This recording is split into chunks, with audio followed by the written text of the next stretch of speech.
I'm not going to take away your choice. You want to have a private plan? You will have a private plan. You want to have a public plan? You can have a public plan. I will not take away your choice.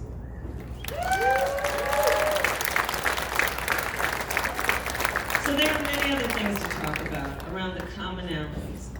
But the point, I think, is clear. If we are going to turn the page and write the next chapter in our country, we have to do it with a sense of purpose that understands we will all rise or fall together.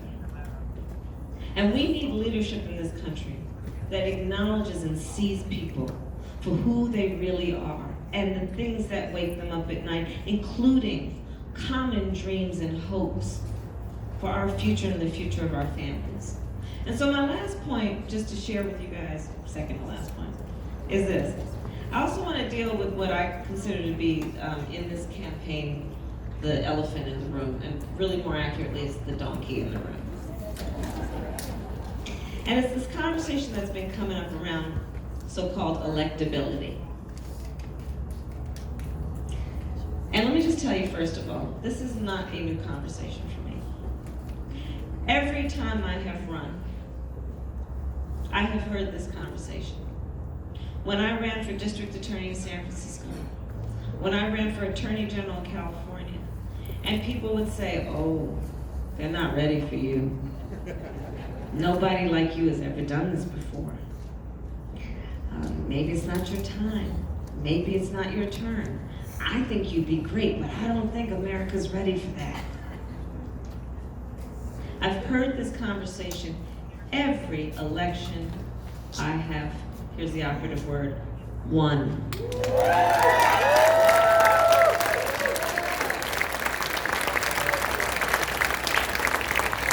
So I share this with you not to really say much about myself, though. I say it to say something about you. Because you're not listening to that either. Because the people don't listen to that either.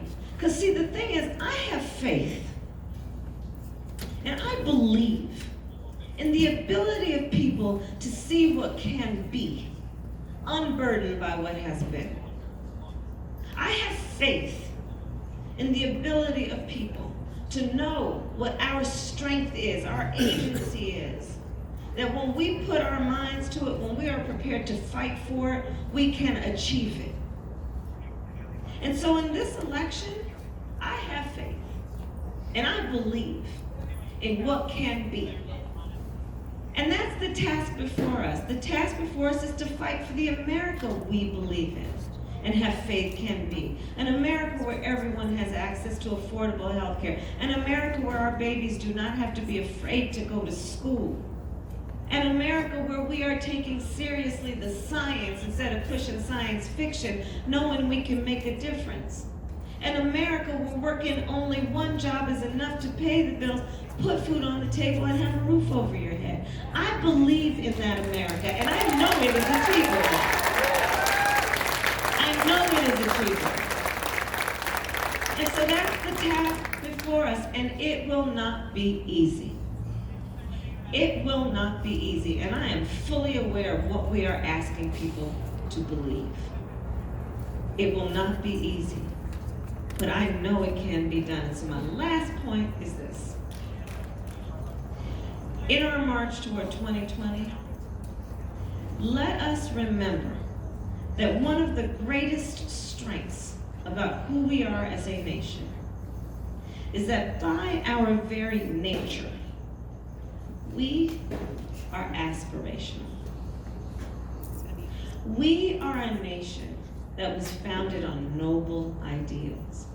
The ideals that were present when we wrote the Constitution of the United States and all of its amendments, and the Declaration of Independence and the Bill of Rights, and those words we spoke in 1776 that we are all and should be treated as equals. We are aspirational. We are also clear-eyed. We've not yet reached those ideals. But the strength of who we are is we fight to get there. And so fight we will, and fight we must, knowing this is a fight born out of optimism. This is a fight born out of knowing what can be, unburdened by what has been. This is a fight that is not only for the soul of our country.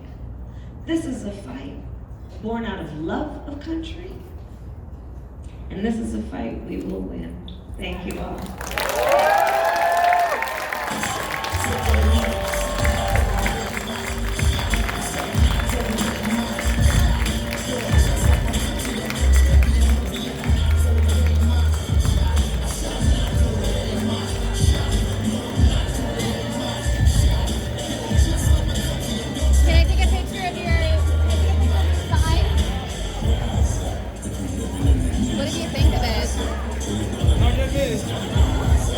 You don't want to be in it? Okay.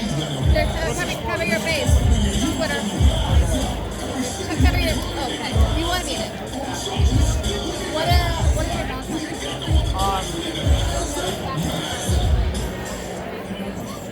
it?